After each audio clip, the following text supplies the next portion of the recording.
सुरुवात केला ज्या परिसरातल्या भुरग्यांक म्हणजे 10वी जो फेल जाता ताजेय करियर जावपाची गरज आसा। म्हाका चिंता तेजी आसा। 10वेक जो 90% 94 काडटा तेजी चिंता आसा, तशी 10वेक फेल जाता पळय न्हू तेजी सुद्दां चिंता म्हाका आहा। हांव तेजोय बी हांवें म्हज्या काल रिव्ह्यू मिटींग घेता आसतना डायरेक्टराक सांगलां जितके 10वी फेल जाले भुरगे ते आतां कितें करता त्या प्रत्येक इस्कॉलान विचार आनी तेजो रिपोर्ट धाडपाक लाय। कारण 10th फेल जावन वचूंक जायना तो ITA वचून ताका equivalent certificate to the 10th pass ही मेळपाची गरज आसा। कारण ताजें सुद्दां करियर हे तितकेच म्हत्वाचें आसा।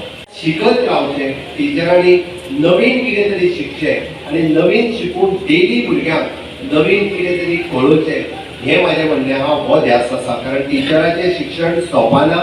टिचर डेलीच नवीन शिकपाक जाय जाल्यारूच तो खूब बरें बाकीच्यान शिकोवपाक शकता। अदरवायज नाजाल्यार ती पोन्ने आपूण शिकलेलो तेन्नाचो जर तो वती रावत जाल्यार भुरगे नाविन्यपूर्ण शिकोवंक पावचे ना, भुरगे रिसर्च करूंक पावचे ना। म्हणून म्हाजी सगळ्या गोंयच्या टिचरांक रिक्वेस्ट आसा की तुमी नाविन्यपूर्ण शिकत रावात आनी भुरग्यांक शिकयत रावात। भुरगे आमकां आजुनूय बी खूब मोठ्या प्रमाणात फुडें गेल्ले जाय।